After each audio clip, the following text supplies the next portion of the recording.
Thanks for joining us again on Leadership Log. I'm Brian, Public Affairs Specialist with the Air Force Lifecycle Management Center. I'm joined again by Kevin with our History Office.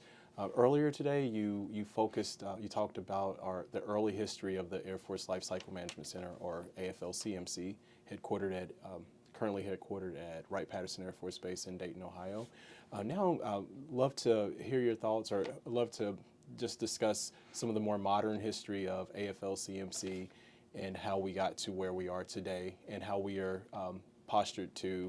positioned to face future challenges. Yeah, it's good to be back, Brian. Thanks for having me, and for the people who are watching or listening to this, I appreciate them coming back after listening to the first half of our interview. But if you haven't listened to that, what you probably need to know is that there's some themes that we can draw from our history that play out in kind of a more microcosm sense that end up to creating the Air Force Lifecycle Management Center back in 2012, and we'll come back to those, and I'll just kind of briefly introduce some of those ideas so people understand. And if you did listen, at least hopefully this will just be a quick reminder to you of what those are. And to kind of start with, there's this idea that in terms of the Air Force acquisition, how do you get the stuff you need to fight, using airplanes and space stuff? How does that work? Well, the only constant there is change. The organization, the processes for that have constantly changed over time. And hopefully you get a sense of the fact that that's not due to the shortcomings in those, but that there's always trade-offs. And those trade-offs are based on priorities that shift as the context of the time shifts. Are you more interested in efficiency because you're not actively fighting a war? You're interested in doing the most you can with with a smaller amount of money because you're not fighting somebody. You're not losing a bunch of airplanes in combat. So in this sense, we're talking about like the interwar period of the 1920s, or the portions of the Cold War, from the 1950s or the 1970s, or even going into the later 1980s. Or are you postured to actually fight an active war where you need a lot of stuff quickly? So what you emphasize in terms of your organization has to shift to meet those needs. Okay. And that's kind of what happens to us in the late 1980s and early 1990s. The Cold War ends. This is how we've been thinking of our military structure, our national security, for nearly 50 years at that point. I mean, really from the late 1940s into the late 1980s, so 45-ish years. So now we have to think of a whole new way. What are we going to look like? What are our needs going to look like when we're not facing a major strategic adversary? What is our role in the world, and how can the Air Force play a part in that? And then of that part, how does our acquisition community, how should that be structured to support that in the kind of most cost-effective way? Because we were very much looking for what they call the peace dividend. Now after spending tens of billions of dollars a year on the defense industry, well, now that we're at peace, do we need to spend that much money? What should we spend? Again, it's going back to these previous periods of the 1920s or, the post-World War II period. So we're going to save money. And so in terms of Air Force structure, particularly how it affects us, what you start to see is an era of consolidation. It's like, okay, we're going to get rid of these sort of specialized organizations that were set up to provide capabilities during the Cold War. Okay. And this is, one way to think about it is, how do you want to slice this pie? If you've got to provide, equipment for the Air Force, do you want to do it? Do you want to organize this vertically, like where everything is specialized? You're doing, one thing from the ground up. So you want to think of that, maybe that in a product sense, like, hey, we're going to have a single program office that's going to manage a fighter type from the very beginning all the way through its entire life cycle, supply and all of that until it's finally retired. And all of those processes are kind of stovepiped like that. Or do you want to look at that kind of in a horizontal sense, like, hey, if bombers and fighters and cargo aircraft, if everybody has to do these same sort of functions, if everybody has to do science and technology, if everybody has to do program management and acquisition. If everybody has to do logistics, maybe we should have single organizations going across there. So, which of those is the right answer, depending on this time period? Well, in order to save money, to get rid of tens of thousands of people, and that's really what they're talking about, in that much consolidation in the early post-Cold War period, we need to shrink these organizations, and we need to shrink the staffing to support that. And one way to do that is to get rid of all of these separate organizations that each have their own headquarters, they each have their own support functions, and then that have their own, actually mission center activities, and we'll just create fewer organizations with fewer of that sort of top level, the tooth to tail balance, as they called it at the time. So the first step in that was to get rid of what were separate major commands through the majority of that period. Since the 1960s, what used to be Air Force Logistics Command and Air Force Systems Command, we're going to roll those into a singular Air Force Materiel Command, or AFMC, which still exists today. So that's going to do all of those functions under one major headquarters. And then we're going to have, under that, we're going to have specialized organizations to do, the various aspects of those. And so that really stands up in 1992, so, a couple years just after the Cold War ends. As far as our piece, the LCMC organizations, we had been, up to that point, what they called divisions. There was the Aeronautical Systems Division here at Wright-Patt. This is one of the primary ones.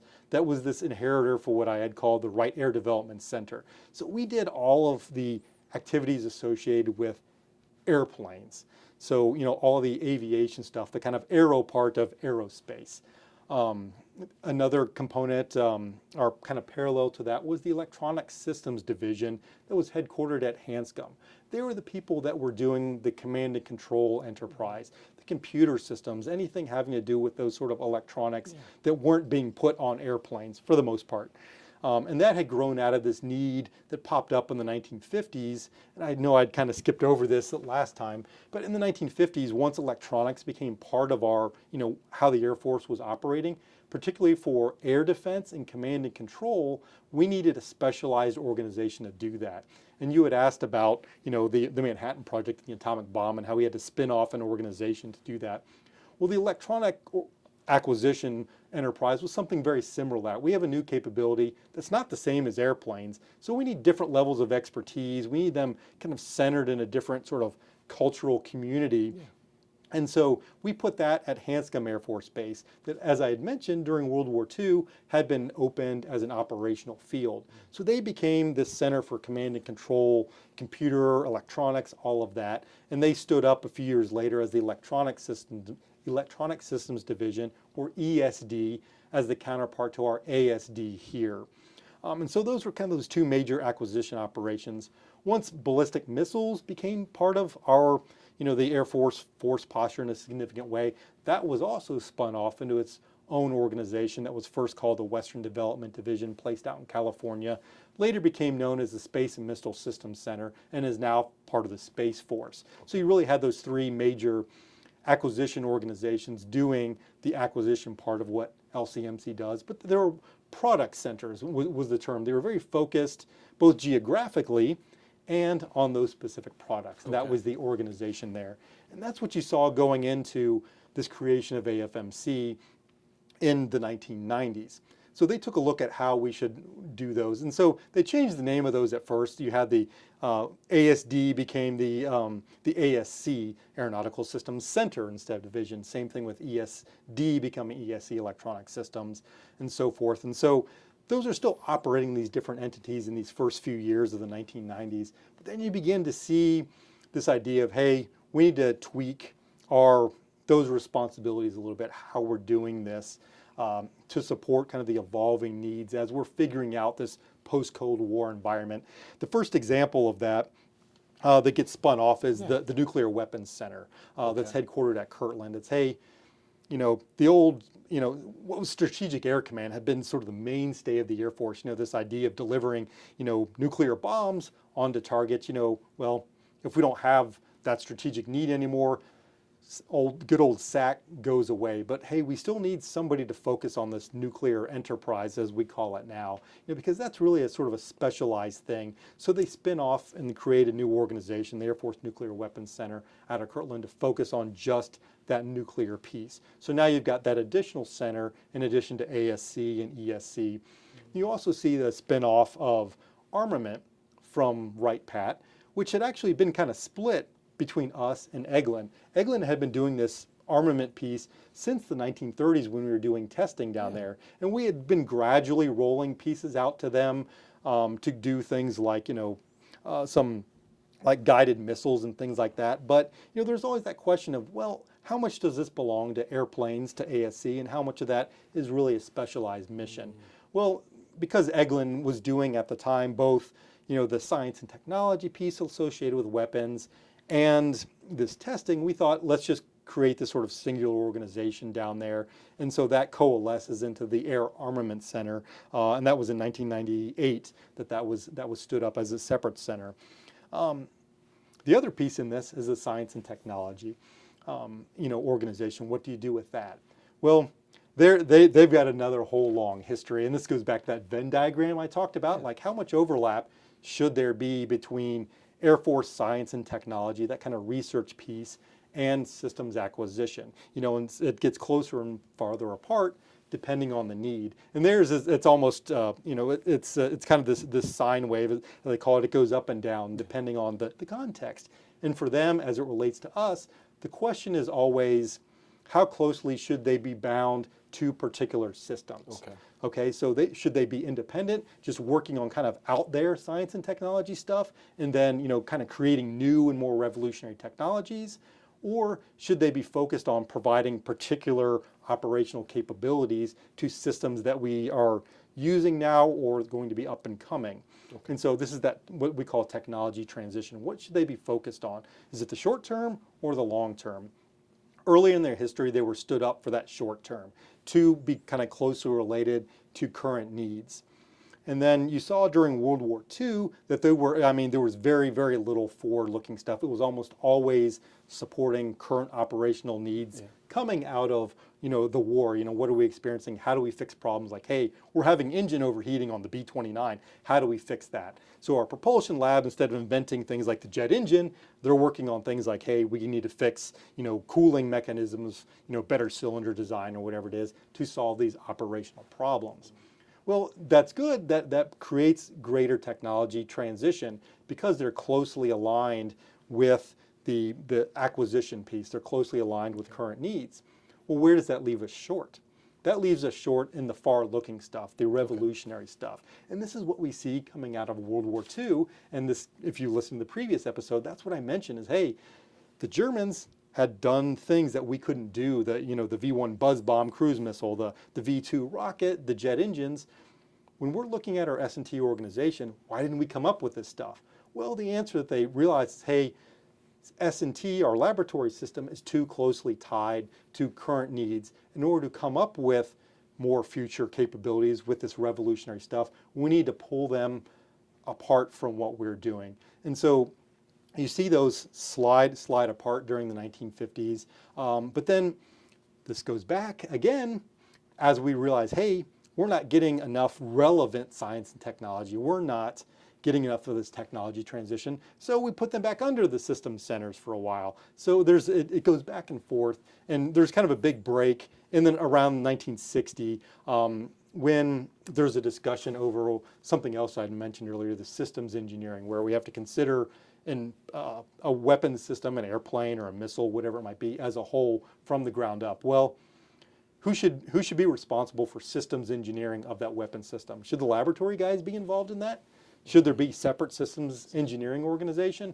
We do decide, after these organizations have been coupled together during the 50s, we decide, following Sputnik as kind of the big catalyst there, that, hey, these do need to be separated. So they, in fact, cleave off this science and technology piece into independent laboratories separate from systems development. And this is if you want to look at organizational charts, this is really the genesis of the modern LCMCEN, or our engineering directorate, is, hey, we created our own organization specifically to do systems engineering, and those are the guys who are going to solve these platform-specific related problems. Okay. And so they stay that way for a while until actually the late 1970s and early 1980s, when they get back to this idea of, hey, we're not transitioning enough technology. We need to bring those laboratories back under the system centers and be more responsive, provide more relevant technology. Oh, and so we do that.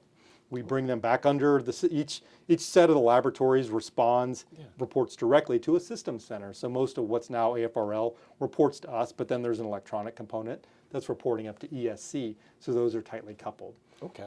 So our organization and current organization, Yep. AFLCMC, was stood up or created back in 2012. Yes. 2012. Yep. Can you talk a little bit about the creation, why, and why we were created? Yeah, so that when I talk about the sort of horizontal versus vertical, or specialization, what lens do you want to use to specialize? This kind of comes out of this precedent that we're starting to see with these other centers in the 1990s. An AFRL piece that I was kind of building up to was one of those. We realized that, hey, if we want these better technologies, because now we're not fighting this Cold War, we need to spin off AFRL as its own thing. So they become their own center, and a monolithic center. They had been created out of what were separate laboratories. So at first it was something like 12 different laboratories, and then they were consolidated into 4 laboratories, and then AFRL put them all under one roof. So when AFMC, that had been created in 1992 that I mentioned, was looking at its internal organization, they were thinking, how can we follow along in that sort of model? Because they were having this external impetus to do that. While it had been, I don't want to say the writing was quite on the wall during the late 90s or in the early 2000s, but we were starting to see some different things happening. First, you had in the early 2000s, there was Donald Rumsfeld as the Secretary of Defense. He was interested in this idea called transformation, like, hey, we're going to completely revisit how we do defense acquisition. No more of these, acquisition programs that took 20 years and were double their budget. And there were definitely poster childs for that involved us, like the F-22 or the F-35. And so they're looking at these things. How can we make this more efficient, more business-like? So that kind of sets the stage for, hey, we need to have these organizations be more efficient, be more cost-effective, to provide these capabilities using fewer resources in general. So that kind of sets the stage for us. But 9/11 happens in there in 2001, obviously, Yeah. and so that provides even more impetus to change. What are we acquiring? How are we acquiring that? And so that both gives us a little bit of a pause for a while, but then it is causing us to look at new types of systems and how we handle the development of capabilities and not just particular systems, and how do we meet this new need going forward. So that's kind of the situation until right about 2010, when the government passes, it's Resource Management Directive 703 is the term for it. Again, I try not to get too specifics, but basically you need to go back and cut your manpower to pre-existing levels that were, I think 2010 was their baseline. Basically scale back what you have into an earlier period, and this would result in the loss of thousands of positions. Civilian positions, okay. Yeah. So looking at how we should do that, there are a lot of different options here. Anytime we face manpower cuts, there's a lot of different ways to do that. Do you just give everybody a 10% cut, just using hypothetical numbers across the board? Every office, every organization loses 10% of its people. Well, that's fair, but is that really meeting the needs, helping you meet the mission needs? Is a better way to do that is to look at, what you're doing and do all those activities meet those current needs, or can we divest ourselves of either some of those activities or some of those products? And then, so you're essentially cutting out entire pieces rather than just an entire layer. So, we weigh those options, and we're looking at the AFMC level, it's looking at its organization. And if you look at its organization, it was kind of heavy with a bunch of different centers at that time. And again, the numbers, I think it was maybe 12 different centers under it in that time period doing all of these different things. You know, you had several for doing logistics. You had the air logistics centers that were at our places like Tinker or Hill or Robbins. You had all the systems centers, you know, Electronic Systems Center, you know, us, the Aeronautical Systems Center here at Wright-Patt, the Nuclear Weapons Center, these various things. So how can we reorganize that to provide better structure to essentially trim, I hate to use the term, but trim the fat, you know, increase the tooth to tail ratio of that. And so one way to do that was to eliminate the numbers of different centers. And this is exactly what that 1997 stand-up at AFRL had done. It had consolidated all these different laboratories that had their own headquarters, their own support functions into one, and we're able to save both manpower and dollars. So hey, can we use that template to apply that across the MAGCOM, across the Major Command at AFMC? And so that's what they did. Of those options, they came up with sort of what's the minimal number of centers we need to do to meet our mission needs, you know, in the, you know, providing what the Air Force needs for its equipment and supporting that. And so what they came up with was what we still call the 5-center construct. So 5 is kind of the minimum number of centers we need to do this mission. And what we will do there is each one of these centers is going to be organized around meeting a particular mission. So when I say mission, I mean there's elements there. First, you're going to keep the Nuclear Warfare Center, because that's still, you know, kind of the, as they call it, our number one priority. That's you know, that's not going away. Those guys need to be their own focused sort of world out there. Well, what about the rest of the spectrum? On the one end of our missions, you've got the technology piece. That's AFRL. They're already meeting that. They can't be consolidating any further because they're already one laboratory, right? So we're going to leave it there.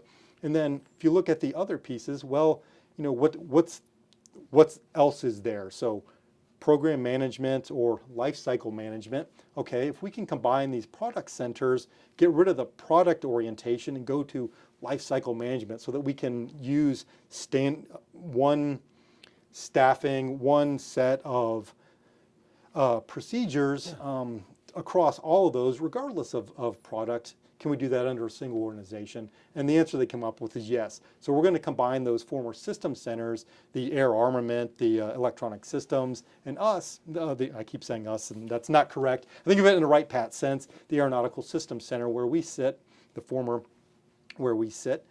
We can roll those all into a single center. We're going to call Air Force Lifecycle Management Center.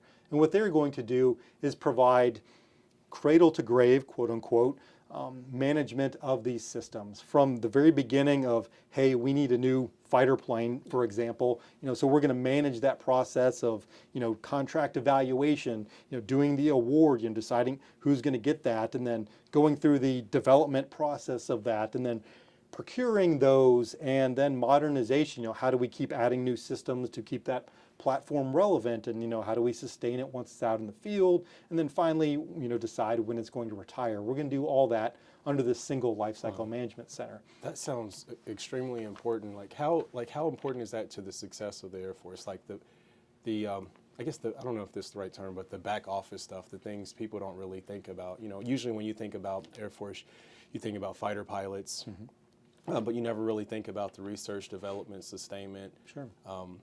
Everything that goes behind supporting that fighter. Well, I mean, the clearest answer is that, well, if you're a fighter pilot, you know, what are you really doing? You're flying an airplane, right? Well, if he doesn't have an airplane to fly, then, well, you're not a fighter pilot, right? Our guys and our men and women out in the field are airmen who are using airplanes, who are maintaining airplanes. They need to get all of that somehow. They need all of, you know, I think we like to say now, you know, if you know, airmen, you know, fly in it, drive it, wear it. I forget the rest, and my apologies to your team for not misremembering the tagline there. But basically, if our guys, if our team uses anything, somebody has to provide that, and that's not something that you can't just go out to the local grocery store or Home Depot and go pick up a jet engine or a new electronic warfare suite or a new strategic bomber. Or if you break that down to their component parts, you don't have, industry just independently working on something like new low observable technologies or new radar systems or, whatever it might be. They need to have somebody driving that.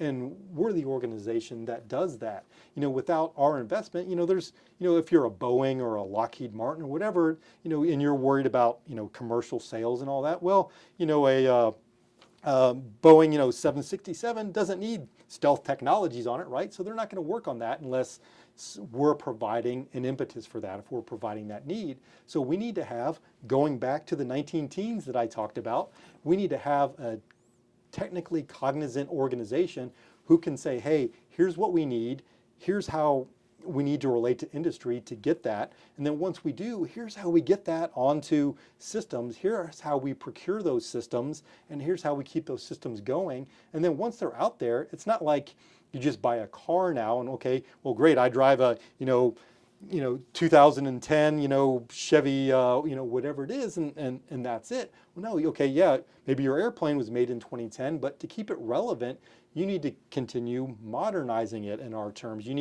It needs a better radar system, or it needs a better system to avoid the radar or detection of other of whoever you're fighting. You need better weapons to put on it. It's being constantly upgraded. So you need to have an organization that stays abreast of that's driving those, and then in fitting those pieces into the overall Air Force mission need that serves the national defense posture. And that's where we really come in. We provide that one, as they said at the time, we provide that single face to the customer that, hey, if you're Air Combat Command and you've got an issue with the F-16, well, you know who to go to, because there's an F-16 program office that deals with this. And this is what the creation of LCMC, this is what brought that together.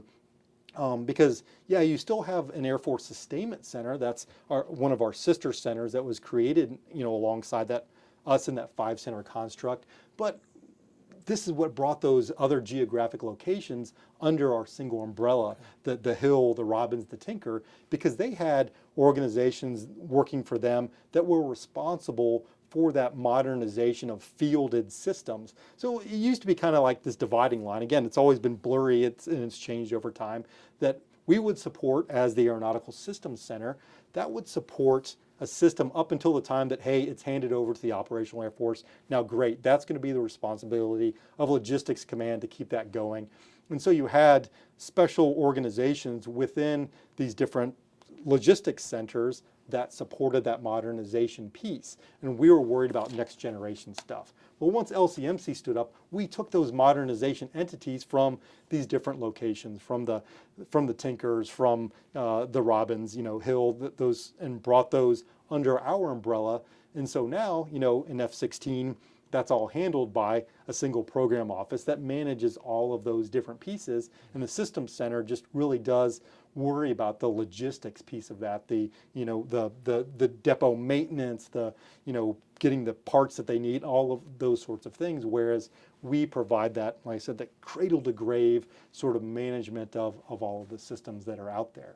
And so that's really where we've been able to bring this sort of consolidated organization to bear. And that's across all our systems, whether they be airplanes or the weapons that they fire or drop, and the electronic systems that are provided by our organizations that are currently headquartered out at Hanscom and all of that. So we're kind of the one-stop shop for the Air Force when it looks for new things it needs. And it goes down many further levels. You need simulators to train in for your airplanes.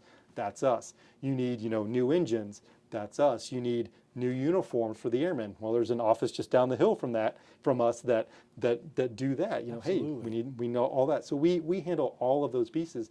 New vehicles, ground vehicles. LCMC incorporates all of that underneath us. Using this sort of structure of providing standardized processes and staffing and all of that to give the Air Force those in the most efficient way that we can to meet the need that we were created under back in 2012. And that's not to say that, of course, as the context change, as resources change, that we can't change with that. And this is hopefully... Are we a flexible organization?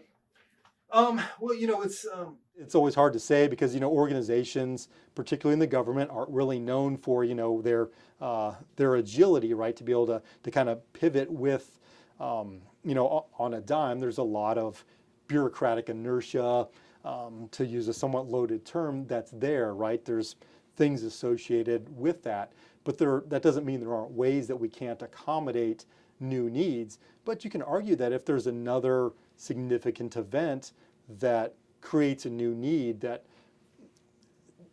shows that we need a different force posture or whatever it might be, a Sputnik moment or a World War II or a Soviets exploding the atomic bomb or whatever it might be, that we may need to create an entirely new organization or just shift those boundaries of our organization to better accommodate that. Hey, if now we need to worry about technology transition more. Maybe we need to bring the labs closer into what we do. Or, hey, maybe on the flip side, we need to incorporate logistics more, so we need to swing that in. So it's, those margins can change, and I think we're agile enough to do that, but it's, not to say that, any kind of future reorganization may require, something even more radical than that. But looking back to history, that's not unprecedented. In fact, it's quite precedented. We've seen that a lot over our history, and over these past couple of episodes. Hopefully, I've been able to tell that story about how we've shifted to accommodate those different needs. And